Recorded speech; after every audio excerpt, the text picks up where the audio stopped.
Patricia, buenas tardes, ¿qué tal? Hola Enrique, otra vez por acá, ¿cómo estás tú? Pues muy bien y con muchas ganas de seguir en este nuevo formato que estamos siendo obligados por las circunstancias, pero bueno, pero que también tiene su atractivo, con el leyendo poesía que es, recuérdale a la gente cómo surge leyendo poesía. Bueno, Leyendo Poesía en London es un colectivo que hemos armado entre el Ojo de la Cultura y de Lujurias y Musas.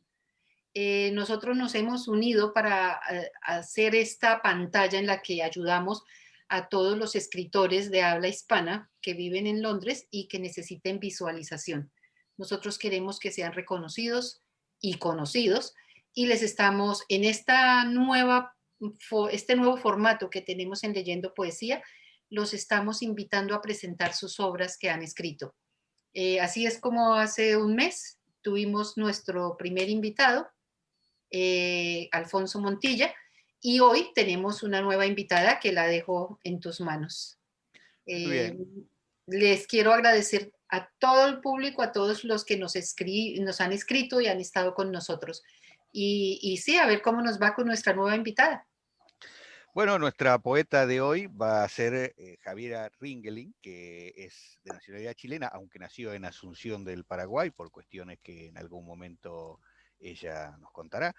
Vivió en numerosísimos lugares, en La Paz, Bolivia, en Quito, Ecuador, en Santiago de su Chile, Boston y Nueva York, y actualmente lleva un tiempo radicada en Londres. Estudió filosofía en la Pontificia Universidad Católica de Chile y posteriormente completó un magíster en medio ambiente y sociedad en University College aquí en Londres.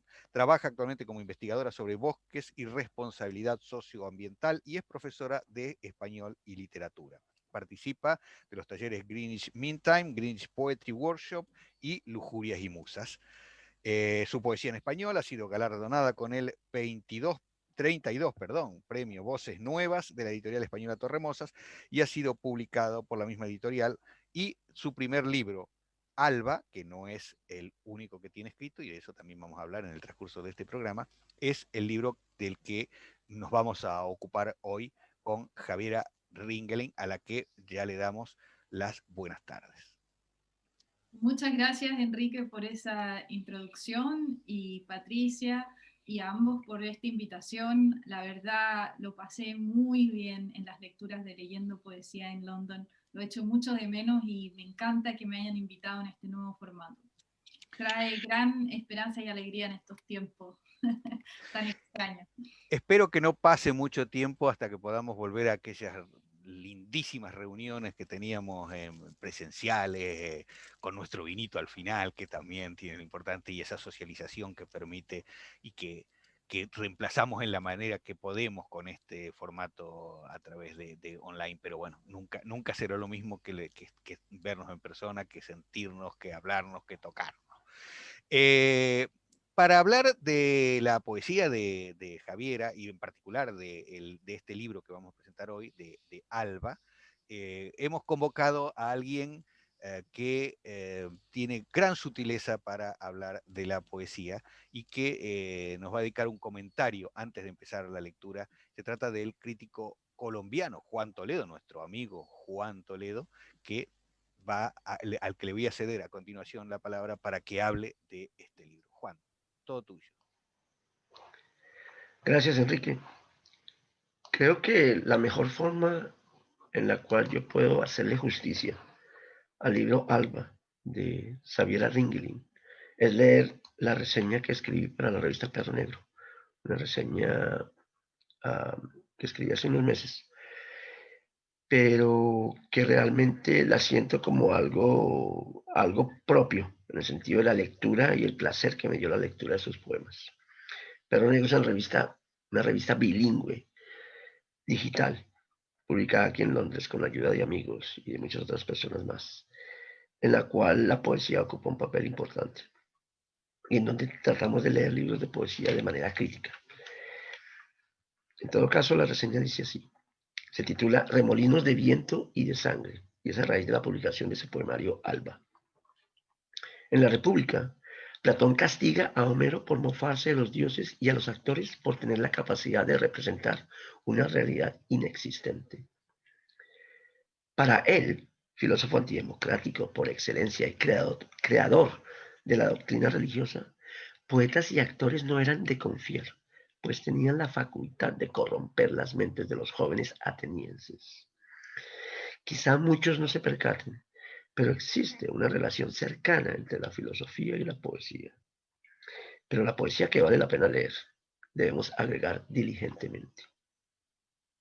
Xaviera Ringelin es una chilena nacida en el Paraguay, que ha trashumado por ciudades tan diversas como Santiago, La Paz, Quito, Boston, Nueva York, para venir, al menos por ahora, a residir en Londres. Ringelin estudió filosofía en la Pontificia Universidad Católica de Chile y esos años en las aulas de la Pontificia se evidencian en muchos de sus poemas. De hecho, esa relación entre el ser poético y el ser filosófico bien puede verse como uno de los postulados de su poética que ella expresa como metáfora, filosofía poética creativa. Esta línea para mí es bastante importante porque hace esa conjunción entre poesía y filosofía y cómo se puede filosofar a través de la poesía. Y si aceptamos que la poesía es una forma de filosofar cantando, ¿a qué le canta Ringelin en Alba? Como en toda colección de poemas, hay temas recurrentes: la ciudad, los números, el horizonte como símbolo de una salvación o un destino metafísico ulterior, los misterios de lo vegetal, del profundo orgullo celular y lo genético. Estas visiones son expresadas por unión de opuestos, que no son lo mismo, pero son iguales, de enfáticas repeticiones. Ahora vamos, vamos y vamos, volvamos. De que somos algo grave y liviano, hechos de acciones complementarias, de perseguir y perseguirnos, que te sostuvo, sostiene, desbordarse, desbordarme. Así como también de ese frágil balance que nunca se resuelve, o si se resuelve, pasa a construir la realidad fracturada de nuestro devenir en el tiempo y en el espacio. ¿Qué tal si en mí hubiese grieta donde pasara perentorio el tiempo? Ese tiempo remoto tras las cosas. Esta idea me hace pensar en el poema Los Cuatro Cuartetos de T.S. Eliot, donde hablando del tiempo, Eliot se refiere a ese tiempo que existe antes del comienzo y después del final. Por eso es que digo que en este balance de cosas, de contrarios, pasa a constituir una realidad fracturada, que esa realidad fracturada que es el tiempo. Continúo. Los entes y las cosas que pueblan los versos de Alba son la luz, naturalmente, pero también los números, los tambores, los gritos, los aullidos, los bramidos y los ecos o su carencia de ellos. Las lágrimas, las grietas, las fisuras, las máculas, las bocanadas de aire, el baile, los pájaros y las ventanas. Cualquier ventana. Ventanas abiertas, ventanas sin pájaros, ventanas sin marco, infinitas ventanas iluminadas. Ventanas prestadas, como las horas en que nos toca vivir, y ventanas por donde presenciamos interminables atardeceres furiosos. La ventana como metáfora en Ringelin parece aseverar afirmativamente que nuestra existencia no es otra cosa que una opción por el ser ante la nada. Esto es importante porque esto es una idea que viene de Pascal. La nada, que es vacío y vértigo, se transfigura en la ventana por donde entra la luz de un alba que siempre ofrece la promesa, siempre incumplida pero vigente, de un amanecer distinto. Es por ello que estos poemas en conjunto no pueden tildarse de pesimistas, a pesar de sus negaciones de orden filosófico, y menos aún de nihilistas. La poesía de Xaviera no es una poesía nihilista. Los diferentes periplos de la autora se han traducido en versos a varias ciudades. Hay composiciones a Santiago, a Florencia, a una superurbe, quizá a Nueva York, y a Boston, que se resuelve en uno de los poemas más cortos. En el libro hay varios poemas de 4 o menos líneas, pero maravillosamente imaginados. Su primer invierno en Estados Unidos es mi primer invierno en el norte, y vaya que invierno, dice ella. Y sobre Boston en particular, nos ofrece esta invernal imagen shakespeariana, donde el colmillo de Shakespeare es reemplazado por algo más cortante. Galopa el invierno sobre las avenidas de Boston, como una navaja en la punta del viento. A mí esas dos líneas me gustan bastante. Y cuando hablo de el invierno shakespeariano es porque Shakespeare se refiere al invierno como un colmillo con un diente muy cortante, para hacer una metáfora del frío que nos cala en los huesos. Continúo. Y si Boston nos depara una imagen inolvidable, esta no es nada cálida.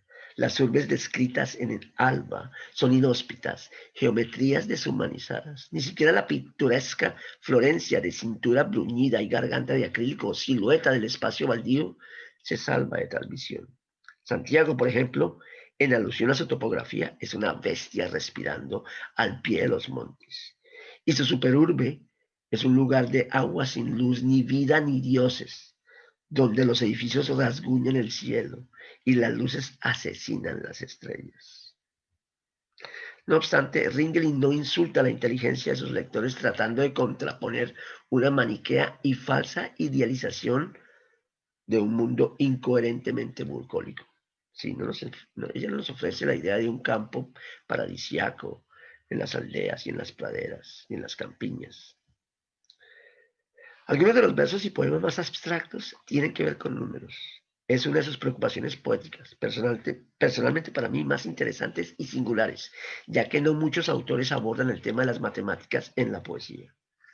Pero aquí estamos lejos de ese concepto pitagórico de los números como símbolos del lenguaje sacro del universo y génesis de la metafísica y la idea misma de Dios. El origen de las matemáticas tiene un paralelo con el origen de la religión y eso se remonta a los griegos, particularmente a la época de Pitágoras. En el poema Laberintos leemos, por ejemplo, de lágrimas geométricas a esta hora angustia y número. Otros en mí mojaban la esquina del dígito, pero yo tengo secas ecuaciones y restas, y las comparaciones, menos a mayor que igual al infinito, multiplicado por el dolor del cálculo y sus laberintos. En el mejor de los casos, las matemáticas son realidades pastorales comparables a la bruma que se disipa, revelando el contorno suave de un camino posible, pero en últimas son conceptos cuadrados o carentes de forma, sin dejar de ser por eso mundos matemáticamente ordenados. Es una advertencia contra ese falso mesías que es la ciencia, ya que el ímpetu del número hace inconmovible y compartida nuestra pedernal insignificancia. Como si la ciencia realmente fuera el ente último del esfuerzo humano que nos ayudaría a justificar nuestra existencia. Justificar en el sentido que nos puede decir de dónde viene. Puede revelar nuestra providencia. Ok. Por último, esta línea de un horizonte sin redentor, al menos sí como punta de referencia para el alivio al desasosiego de la existencia. Uno de los tantos poemas intitulados reza: llevo 8 años tratando de levantar la cabeza del charco. Cada vez que estiro el cuello, cada vez que veo una ruta por encima del agua sucia y del polvo que acumulo cada día, me expongo al golpe de las rocas que ruedan sueltas por la calle. Es un mensaje cuyo inherente existencialismo no veda la posibilidad de que con nuestra imaginación y deseo trascendamos en algo las horas que se nos han deparado por vivir. Alba abre con una especulación. Dicen que los sueños se guardan más allá y más allá aún, tal vez en la línea que separa el cielo y la tierra. Y cierra con una afirmación que vislumbramos por una de sus ventanas abiertas. Los sueños están más acá y más acá aún. Van a morir a la línea que separa el cielo de la tierra. La mera posibilidad de estar próximos al horizonte donde van a morir nuestros sueños hace este poemario un libro que vale la pena leer y leer con cuidado. Esa fue pues la reseña que yo escribí para Perro Negro. Disculpen los errores en la lectura y lo único que me queda es por invitarlos a que lean la poesía de Xaviera Ringling, Algunos de sus poemas han sido publicados, o hemos publicado algunos de sus poemas en inglés y en castellano, en la revista Perro Negro, y esta reseña, con otras reseñas más de poesía, la pueden encontrar también en nuestra revista, revistaperronegro.com. Muchas gracias y hasta pronto. Y después de esta introducción de Juan Toledo, ahora llega el momento de que escuchemos a la autora, a Javiera Ringling. Muchísimas gracias, Juan, por esa gran introducción. Me encantó leer lo que escribiste de mi libro en la revista Perro Negro. Creo que hay ciertas claves de mi libro que las entiendes mejor que yo y de verdad te agradezco muchísimo esa introducción. Creo que me entiendes muchísimo, quizás a veces más de lo que me entiendo a mí misma. Y bueno, este libro, Alba, mi primer libro de poesía, sacado con el ojo de la cultura, tiene que ver con varios despertares. El despertar de la identidad como poeta. Yo escribí durante muchísimos años, pero no me tomé en serio mi identidad como poeta hasta el lanzamiento de este libro. También tiene que ver con la creación de una conciencia, un tipo de conciencia, una conciencia que se presenta en contradicción a lo urbano y que se acerca más a un mundo natural. Y también en el crecer como ser humano.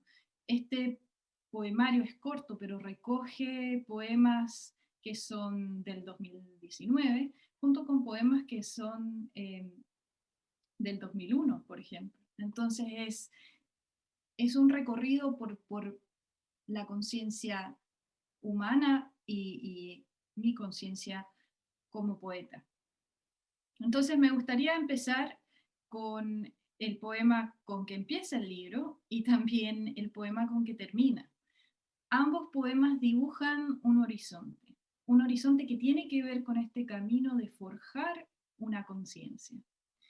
Y el primero lo escribí a los 15 años y el último lo escribí ya con esa conciencia más construida, habiendo crecido, teniendo otro entendimiento de la vida. Lo escribí quizás 15 años después que el otro. Dicen que los sueños se guardan más allá y más allá aún, tal vez en la línea que separa el cielo de la tierra. Y el poema, que también dibuja la línea del horizonte con que termina, se escribe, es como una respuesta a este poema, es exactamente contrario al anterior.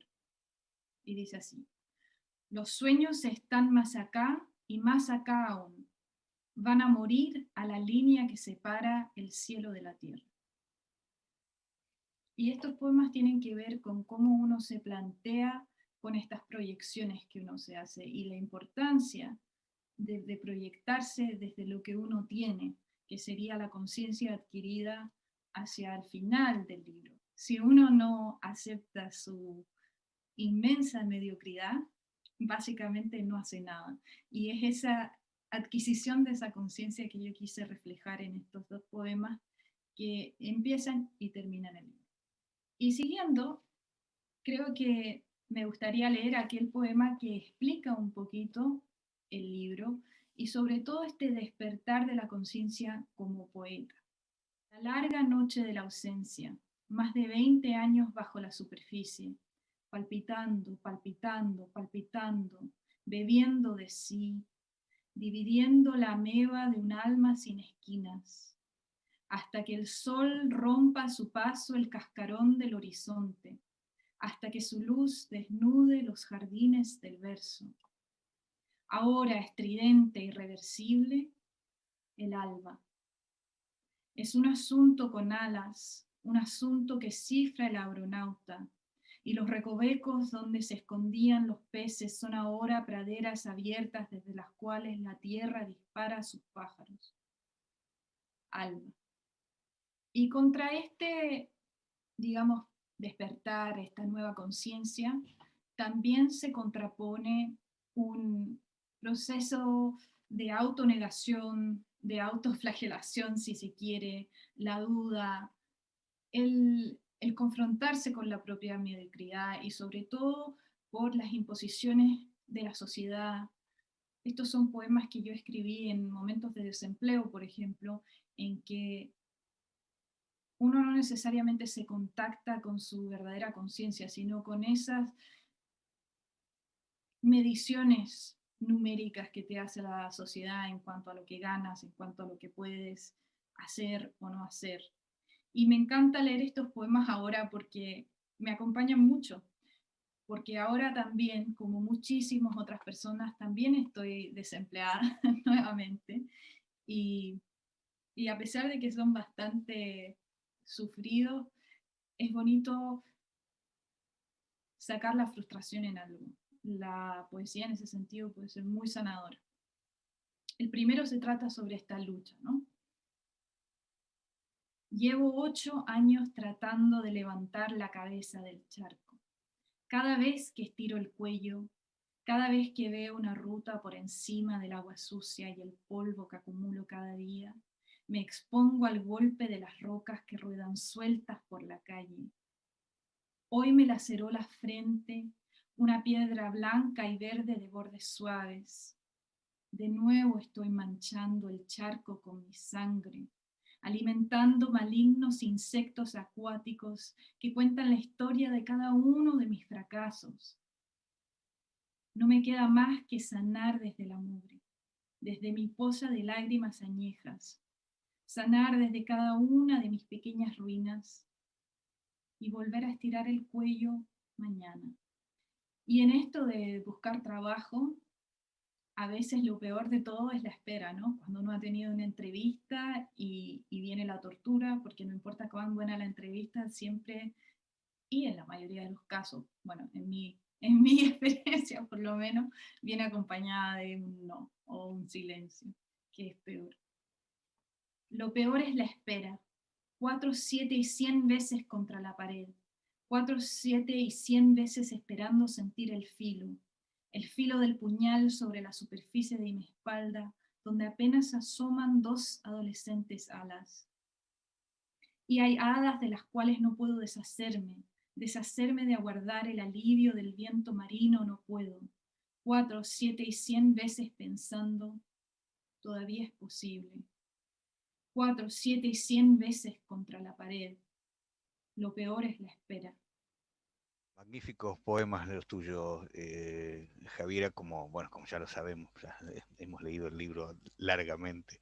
Eh, una cosa de lo que dijiste me quedó dando vueltas que no en la poesía específicamente, pero sí te lo sentí repetir 2 o 3 veces en el curso de la introducción esa que hiciste. Tomar conciencia de la mediocridad. Es una palabra difícil de explicar porque ¿qué significa exactamente? ¿Cómo se le toma la medida a la mediocridad, ¿no? ¿Y qué significa en el acto creativo esa sensación que tú has recalcado de tomar conciencia de la mediocridad? Yo creo que tomar conciencia de la mediocridad es un poco tomar conciencia de lo humano. Todos quisiéramos hacer una obra perfecta, hacer una obra que realmente nos represente, pero como bien decía Cortázar, las obras no se terminan, se abandonan. Y creo que yo sufrí durante mucho tiempo el hecho de no sacar nada porque nada era suficiente, en el sentido de que no podía enfrentarme a mi propia finitud como escritora. No es que lo que yo escriba sea muy malo, pero es que nunca era suficiente y nunca nada es suficiente, yo creo, para ningún artista, porque siempre al hacer cualquier cosa nos damos cuenta de lo pequeña que esa cosa es. Mientras más uno sabe, más uno se da cuenta de su ignorancia. Y lo mismo pasa con el arte, mientras más cosas uno saca, más se da cuenta de todo lo que no son. Y en ese sentido eso puede ser una gran traba. Y yo estuve entrabada en eso durante 20 años hasta que sufrí una terrible tragedia. Perdí una hermana y entendí que bueno, después lo mejoro y habrá un después y habrá un después. Me di cuenta que eso no era una realidad de la vida y que la verdad la vida puede ser increíblemente corta y que a veces tenemos que salir con lo que hay y enfrentar nuestras limitaciones. Bueno, vamos a seguir escuchando tu poesía para ir conociendo mejor eso que hay, eso primero que salió, porque no es lo único y después hablaremos también de eso. Sí. En este primer libro que salió, o lo primero que me atreví a sacar a la luz, porque hay muchísimo más y de ese periodo en 20 años hay 20 proyectos de libro, digamos, eh, pero en este nuevo libro, este del despertar, se contrapone a este autoflagelación o esta falta de conciencia, poemas de verdadero reconocimiento, de una identidad ulterior que no está limitada a la identidad del nombre que nos han dado al nacer, sino que tiene un nombre mucho más profundo que confluye con el ser de las cosas, ¿no? El ser silencio. Oh mi nombre, mi verdadero nombre, todo todo el espacio de tu silencio rítmico de 10.000 tambores nocturnos, sin registro en las embajadas ni sintaxis legible. Eres una gran ola que espera desbordarse, desbordarme, en un baile o en un beso, que no son lo mismo, pero son iguales. Y después en el mismo sentido, te desprendes desde ese oscuro abismo en la cola de ti y todo lo que fue, todo lo que ya no necesitas atrás en el agua. Te despides mientras el nombre fluye, tu reflejo se hunde en el paisaje, el día comienza continuamente. Otra temática que acontece en este libro es la gran, digamos, el contraste entre la urbe y un fénix vegetal siempre subyacente.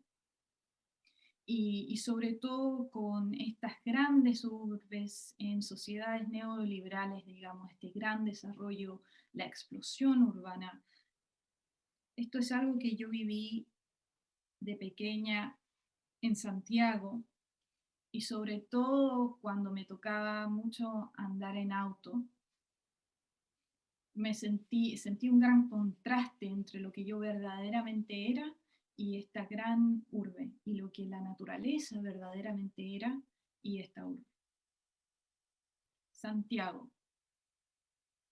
Marea y rumor, materia voraz, movimiento, aceleración y escape continuo de perseguirnos teniendo tanta hambre.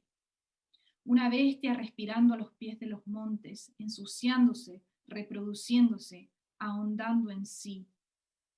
Si no fuera por esta tierra que sangra y la retiene, esta tierra que se abre y le da de beber de su herida, iría a reventar contra todos los muros y llovería cemento en la cuenca, cubriendo de gris su corona de cerros. También le dedico unos poemas a Nueva York. En el libro no dice Nueva York, pero supongo que es fácilmente reconocible. Superurbe. Costa sin playa, costa de asfalto. Aguas sin azul, ni vida, ni dioses. Tierra dividida, violada, marchita, donde los edificios rajuñan el cielo y las luces asesinan las estrellas. En Boston lo pasé bastante mejor que en Nueva York. Era como, me pareció a mí cuando llegué a Londres que Boston era como un Londres de juguete, más chiquitito y más manejable. Pero a la vez siempre me sentí más en casa en la naturaleza. Luciérnagas azules, la noche y su sonrisa de vapor y luces.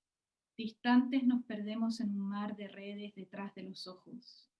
Distantes nos perdemos en la bruma celeste de algún recuerdo. Y no vemos lo que calla la noche en su bullicio de información irrelevante. Contra estos poemas, digamos, urbanos, hay aquellos poemas también en el libro que hablan del despertar de una conciencia que vuelve al verde, que se reconoce en la naturaleza y se reconoce hija presente en la naturaleza.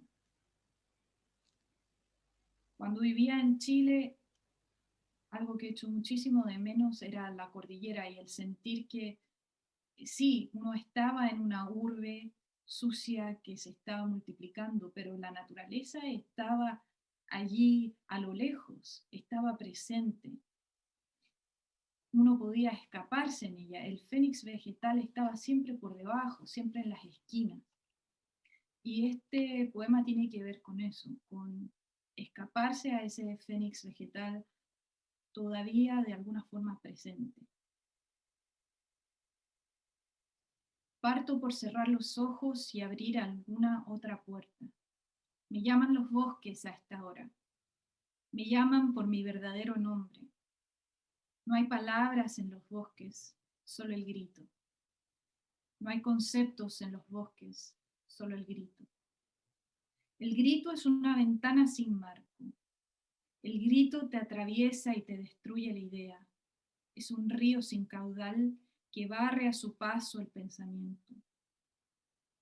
Si pudiera encontrar el bosque que aún vive en esta cuenca, aquel fénix vegetal sobreviviendo en las esquinas de algún valle furtivo, sería puramente grito, puramente silencio, puramente secreto y transparencia. Un montón de años, como tú decías, escribiendo sin que las cosas salieran a la luz y uno toma en un determinado momento, nunca se sabe cuál es el momento en la vida y por qué, tú lo has explicado, toma esa necesidad de salir por primera vez con lo suyo, pero después parece que las cosas se aceleran porque muy rápidamente tú ya tienes la producción prácticamente terminada de otro libro. Y la pregunta es, ¿se han acelerado las cosas en ese sentido o también este libro tiene que ver con toda una trayectoria previa que estaba todavía esperando su momento? Yo te diría ambas cosas, de todas maneras, porque había una trayectoria muy grande y hubieron varios proyectos de libro que se separaron en capítulos y luego cada uno de esos capítulos surgió en un libro. Entonces hay como 3 proyectos o 4 proyectos de libro que estaban desde antes, pero al sacar este libro se me han abierto un montón de puertas y se me ha abierto también una libertad más conmigo misma de escribir de más temas, de escribir con más confianza. He construido comunidad también a través de la comunidad con Ana Reyes, Poesía Pandémica, por ejemplo, que hacemos taller todas las semanas. Y todas esas instancias que han sido tan enriquecedoras también me han llevado a escribir más y más. Entonces, un poco de ambas cosas, y en ese sentido estoy muy feliz que di ese paso, porque se ha abierto la llave, no solo de lo que venía, pero también de cosas nuevas. Bueno, y vamos a seguir escuchando ese resumen de este primer libro de Alba a la espera de que en algún momento ya tendremos el segundo también para presentarlo, que espero que lo presentaremos aquí en Leyendo Poesía en London. Eh, la última parte de tu lectura y luego vamos a conversar con nuestros invitados. Javiera. En este libro hay también bastantes reflexiones sobre un fervor religioso, pero muy pagano, ¿no? Donde, digamos, el contacto con algo más allá se da, pero muy a través de la naturaleza y también del reconocimiento de la fragilidad, la hermosa y terrible fragilidad humana y el insondable misterio. Recuerdo, Pangea, fusión y fuga, madre, lo que perdura es fuego y furia, raíces, lo que perdura vertiginoso en la cima de sí es cambio. Me han dicho bastante que, que este libro es bien filosófico y es verdad.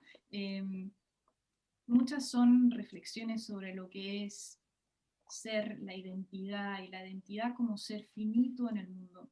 Y el poema que sigue es un mirarse, mirar la propia finitud y conversar con ella. El ocaso.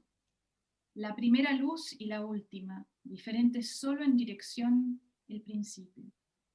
En precipicios de ceniza y polvo y los bosques que cultivamos a la orilla de la espina dorsal, eres breve mariposa. Entre la inspiración y la exhalación, espacio-tiempo de ser y nada detenidos instantáneamente en ti. Apareces y te desapareces y es como si ya hubieses partido, pero palpitas solo aún. Cielos perfectos desde la aeronave y el precipicio con su color y su furia anaranjada hundiéndose azul continuamente. Se parece al abismo que llevas en la circunferencia de los ojos. Eres el universo insignificante en tu totalidad de rueda, completa en tu finitud de libélula. Aeronauta sigilosa, nube de metal, remolino de tiempo y sangre, ángel engendrado en acuosa sinapsis. El ocaso, la primera luz y la última, diferentes solo en dirección, el principio.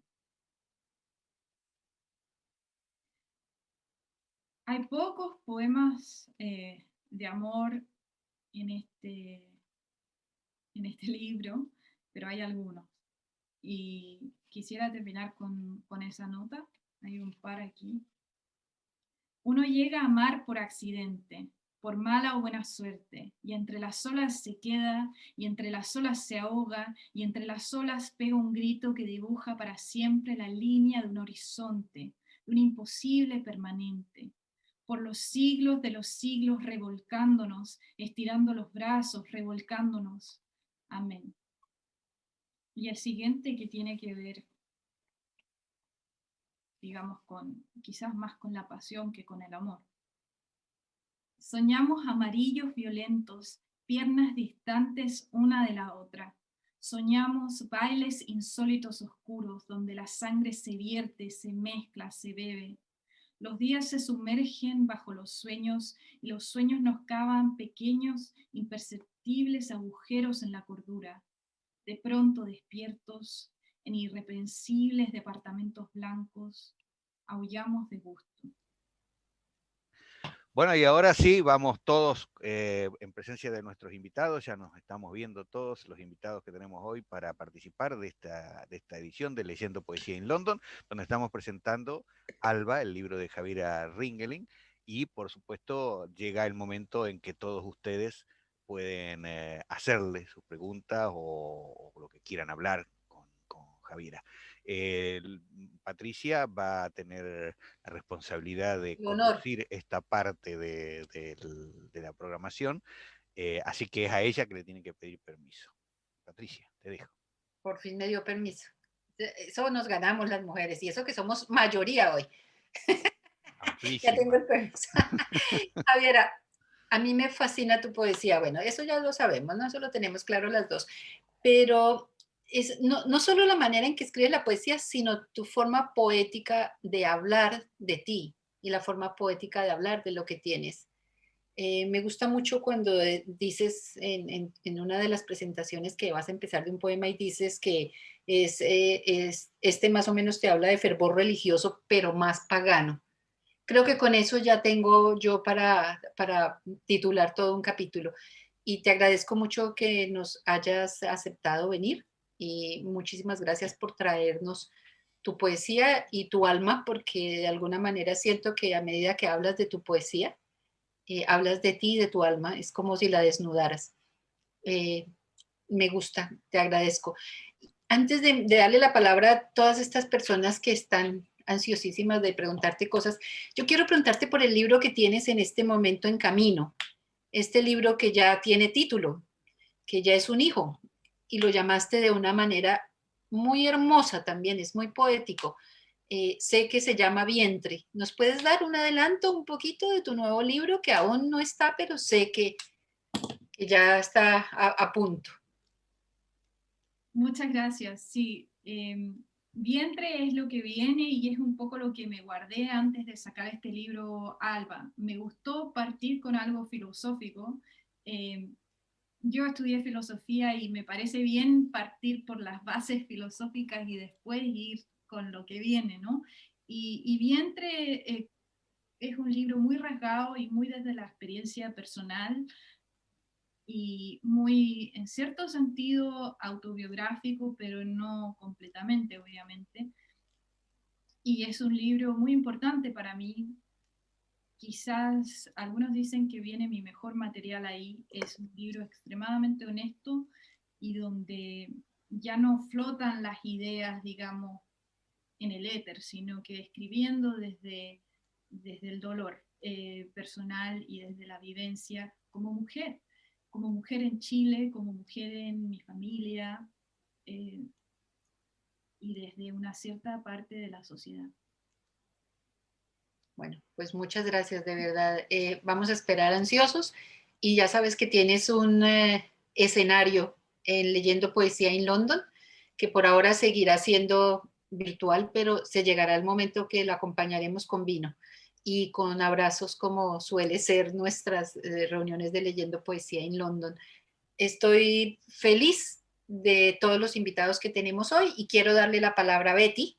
Betty, cuéntanos, ¿qué te gustaría preguntarle a Javiera?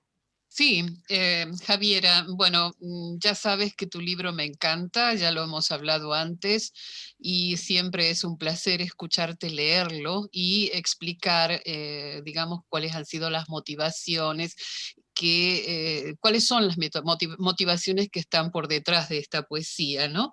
Yo aquí apunté algunas cosas que me llamaron la atención. Por ejemplo, cuando tú hablas de las ciudades, de las grandes urbes neoliberales, hablas de, bueno, la urbe sucia que se multiplica, ¿no? Luego en otro momento, hablando, digamos, de la falta de trabajo, de esta cosa... eh, esta cosa culposa que de alguna manera aparece por no tener trabajo, porque se supone que todos tenemos que ser magníficamente successful, exitosos en este mundo neoliberal, y entonces es culpa nuestra si no tenemos trabajo. Y aparecen tus expresiones como caer a la calle, estirar el cuello para salir del charco, está todo sucio, hay insectos, no insectos, hay, digamos, animales que viven en el agua, ¿no? Como ahí aparece de alguna manera, pienso, esta cosa de lo que dijiste, la ciudad neoliberal en algún momento, ¿no? Esta cosa ideológica fuerte. Somos culpables de no tener trabajo, tenemos que forjarnos nuestro propio camino y cuanto más exitoso, mejor. Y si no pasa eso, nos sentimos muy culpables, hemos caído muy bajo, hemos caído a la calle, como tú dices, ¿no? Cuéntame un poquito de eso, simplemente, eso me llamó mucho la atención. ¿Compartes esto que te digo? ¿Así lo vives? ¿Así lo ves? De todas maneras, comparto mucho, tú creo que lo entiendes muy bien y quizás lo entiendes incluso mejor que yo, pero en mi vida personal hay muchísimo contraste con la vida urbana a la cual yo, digamos, en la cual viví y a la vez con el sistema en el cual yo me eduqué.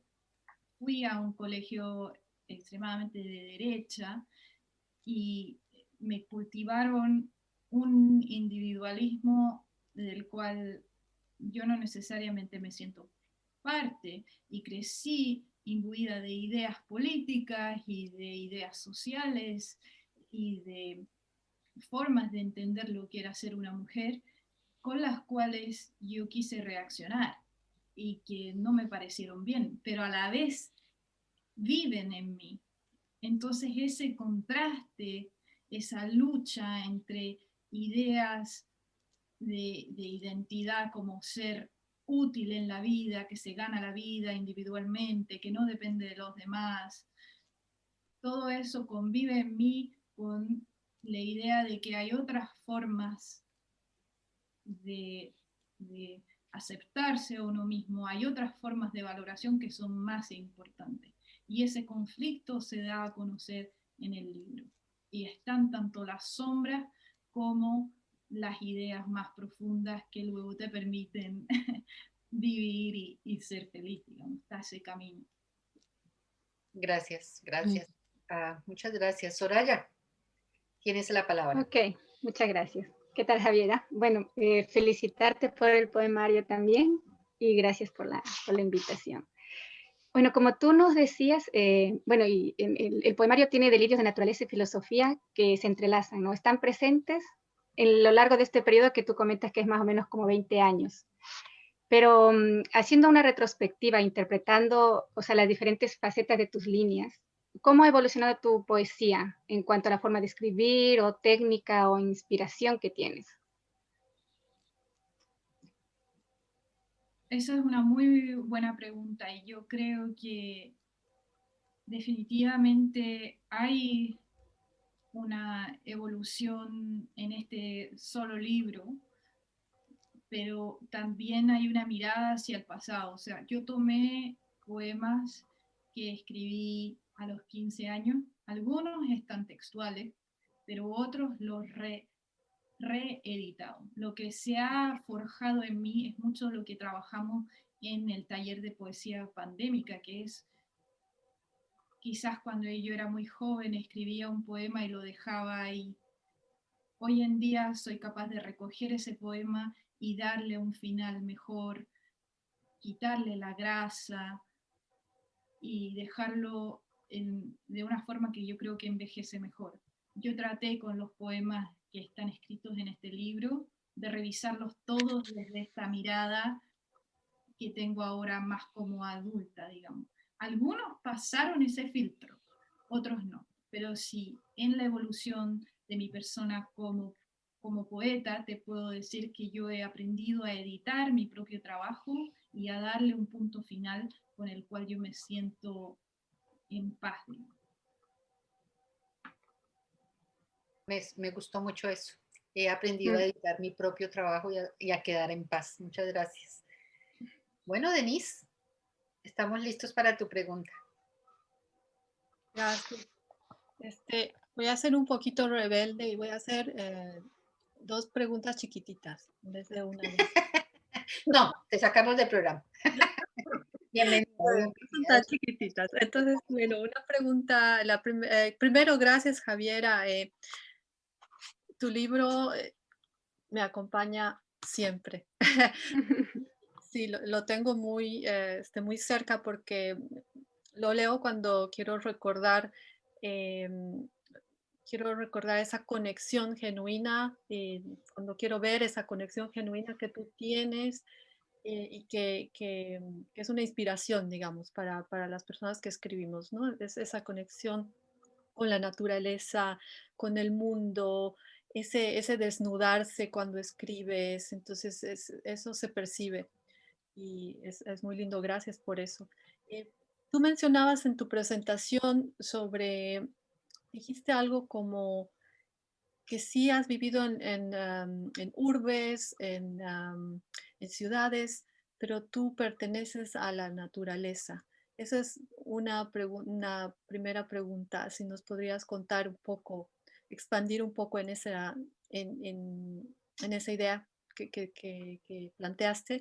Y segundo, si nos podrías contar también un poquito cuál es el proceso de tu creación artística. Cuando me imagino, obviamente cada poema surge de diferente manera, pero tienes, digamos, tal vez una experiencia para contarnos de cómo surge un poema, cuál es el proceso de creación artística hasta que tienes el producto final, si lo quieres llamar. Gracias. Muchísimas gracias, Denise. A mí también me fascina tu poesía. Yo creo que nos entendemos a un nivel poético y es muy lindo tener hermanas de poesía y hermanos de poesía y te agradezco mucho. Y me alegra mucho tener tantas hermanas y hermanos en esta llamada. Así que te agradezco. La primera pregunta tiene que ver con ese, yo soy una hija de la naturaleza, no soy una hija de esta urbe, y mi infancia fue mejor que muchas infancias de mucha gente porque nunca me faltó nada material, pero estuvo llena de rupturas, llena de cambios grandes, grandes revoluciones, grandes cambios, y en algún momento mi alma andaba sin casa y encontró una casa en la tormenta, encontró una casa en el bosque. No que yo haya vivido nunca en lugares muy naturales o en el campo, pero cada vez que yo tuve la oportunidad de habitar una tormenta, de habitar una playa abierta, de habitar un bosque, sentí, he llegado a casa. Esta es mi madre. Y a mí me hacía falta una madre en el mundo. Me hacía falta porque tuve muchas madres y muchas rotaron y cambiaron, y en cierto sentido tuve mucha suerte de tener muchas madres, pero hubo mucho cambio. Y cuando yo andaba solitaria, fue ahí donde encontré un hogar. Y en ese sentido, por eso digo que soy hija más de la naturaleza que de esa urbe donde viví la mayoría de mi vida. Y con respecto al proceso creativo, cómo surge la obra, creo que hay muchas formas. Hay veces que la poesía, una poesía completa, sale en un momento de inspiración completa, de principio a fin. Por ejemplo, uno de estos poemas, el ocaso, la primera luz y la última, diferente solo en dirección el principio, que es un poema bastante complejo. Por ejemplo, salió así y de algunas, a veces uno se conecta con algo y sale algo completo. Pero esa sería la minoría de los casos. En la mayoría de los casos, lo primero que hay es un sentimiento, algo que te lleva necesariamente a escribir, no importa si estás trabajando, si estás en el metro, donde sea que estés, y hay algunas ideas que terminan en algún diario de vida, en algún papel. Segunda etapa es cuando eso pasa al computador y se pone ahí, y al principio uno dice, ¡ay, esto está muy bueno! Tercera etapa, uno lo mira de nuevo, no está nada bueno, y viene la etapa de la edición. Esas tres etapas, la idea irresistible de escribir, una primera copia en el computador y luego la edición de computador, y la edición, gracias a estos talleres que tengo ahora, incluyen las opiniones de otros que son muy valiosas, sería el proceso de casi todos mis poemas de los cuales me siento más orgullosa. Pasan de esas tres etapas. Gracias. Maravilloso. Muy bien. Bueno, pues ya no nos queda sino Sandra. Cuéntanos, Sandra, tu pregunta. Bueno, lo primero es felicitar a Javiera, no solo por su talento, que es gigante, sino por todo su trabajo y su dedicación para sacar adelante los proyectos. Entonces, felicitaciones por este primer libro y felicitaciones por todo lo demás que tienes guardado, porque seguro que hay cosas muy hermosas.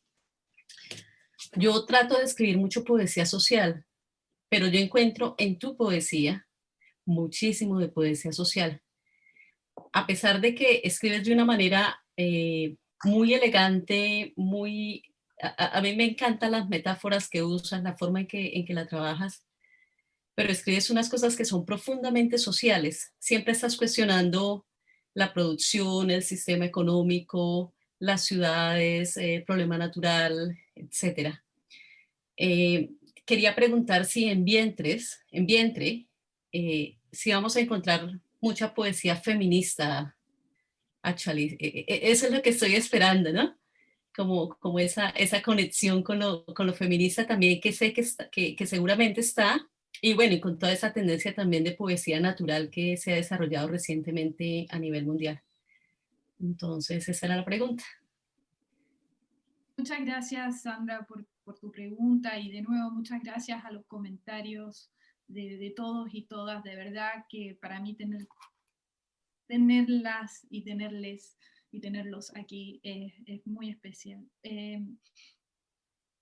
Sí, la respuesta es sí.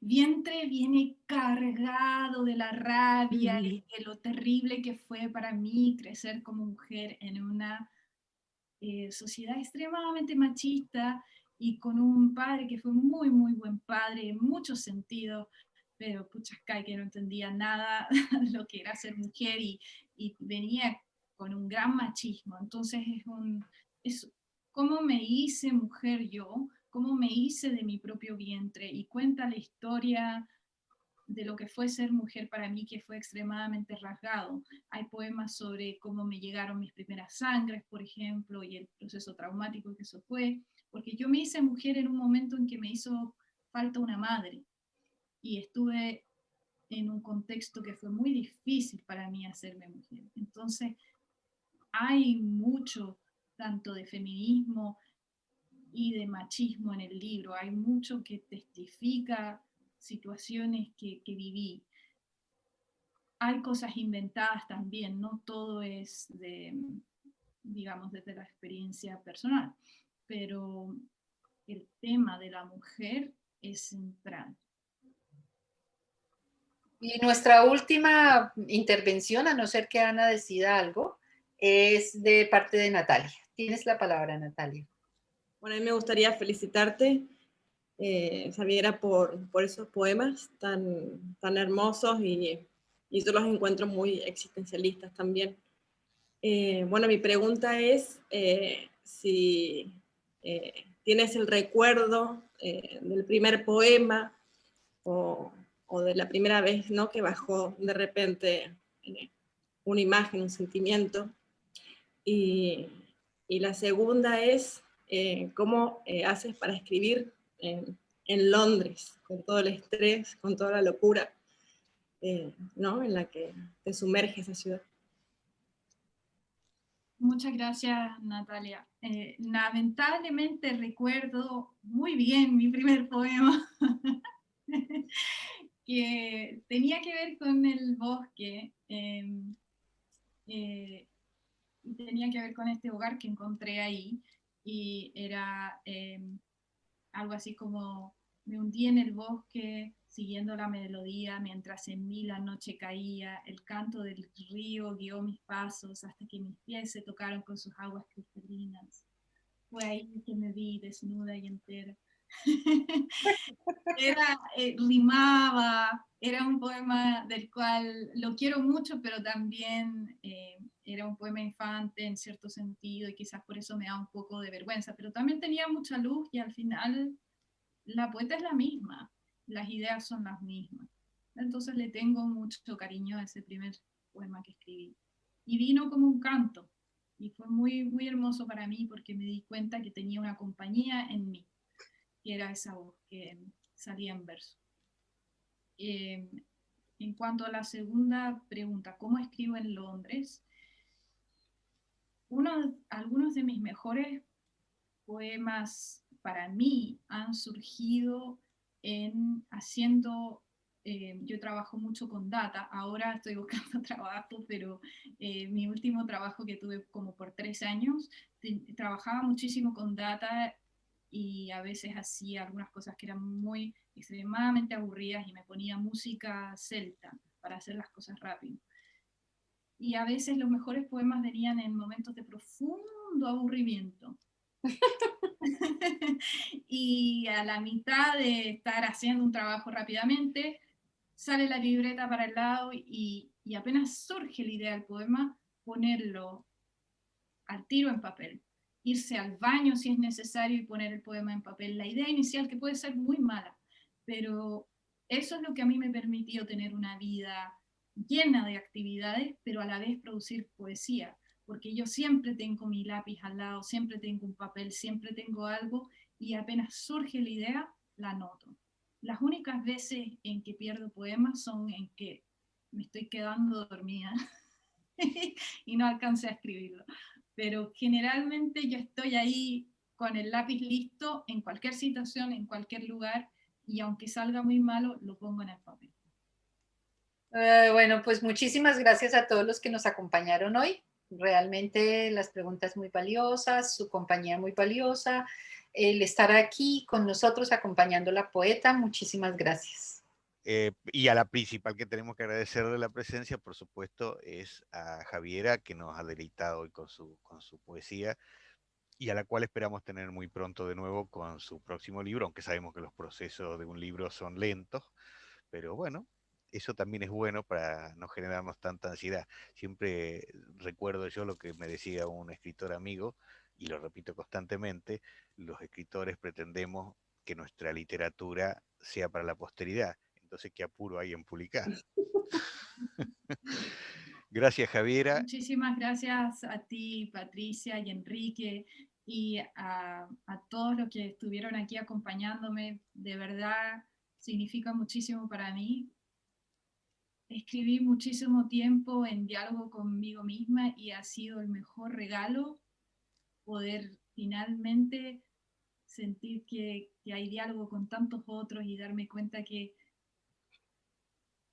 es tanto mejor compartir este camino con otros, y estoy muy feliz de esa decisión y gracias a ustedes por darme esa posibilidad.